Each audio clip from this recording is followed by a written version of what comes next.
Magandang araw po sa inyo mga kaibigan. Madami po tayong malalaman sa video ito about sa tatahakin ng Gilas sa FIBA Asia Cup. Tatlo ang major topic natin. Yung seeding, yung draw at Asia Cup system o format ng laban patungo sa finals. Malaki pala ang tsansa na ang makasagupa agad ng Gilas sa group phase ay ang Australia, Japan o New Zealand. Pero pag sinuwerte sa draw ang Gilas, madaling makakapasok sa quarterfinals. Simulan po natin dito para malinaw. Di ba kahapon po naglabas ang FIBA ng draw seeding?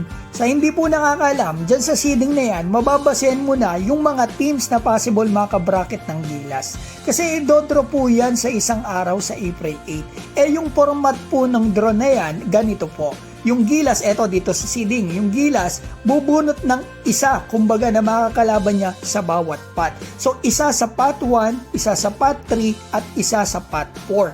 At yung mabubunot na yon ang makakabracket nila sa FIBA Asia Cup. So, ibig sabihin, hindi makakalaban ng Gilas agad ang kasama nila sa pot 2. Yan nga po yung Iran, Lebanon, at China.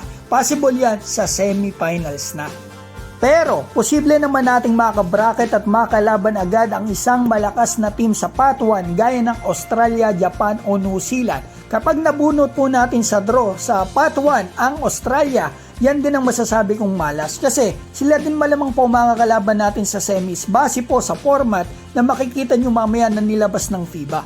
At swerte pag ang nabunot po ng Gilas sa pot 1 ay ang KSA. Kasi ito po mga kaibigan, tingnan nyo yung official format ng FIBA Asia Cup mula sa FIBA.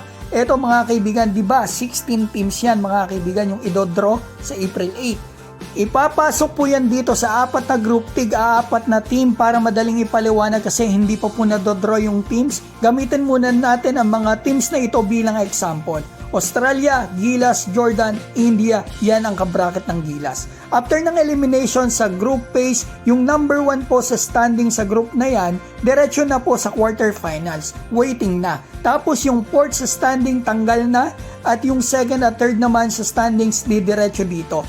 Maglalaban sila at yung mananalo di diretso po sa quarterfinals makakalaban yung nag-first. So ibig sabihin, kung Australia makabracket natin, possible din na sila yung makita natin sa quarterfinals. Mabigat nga yan. Pero kung susuwertihin sa draw ang ating national team at ang mabunot natin sa pot 1 ay ang KSA at tayo po mga kaibigan mag number 1 sa standing kasi beatable ng Gilas yung nasa pot 3 and 4, di madali makakapasok ang Gilas quarterfinals. Tapos makakalaban natin doon ay alin man dito sa Jordan, Korea or Taipei.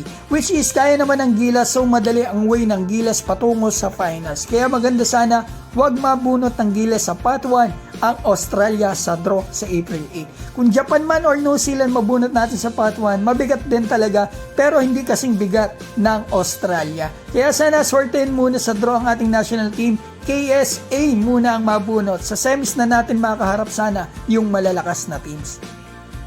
Shoutout ko po pala si Kamikasi, Disenia, Super Ninja, Off the Road Vlog, Papa ni Maris, Maria Luisa, PJ Manso, Coach Haji, Chilifino Official, Jordan TV, Alexis Bernardo, Dwayne Giselle, Michael Aviateria, Rapi Trajano Jr., Lina Bachica, Alexis Bernardo at Junior Andaya. Mga kaibigan, maraming salamat po.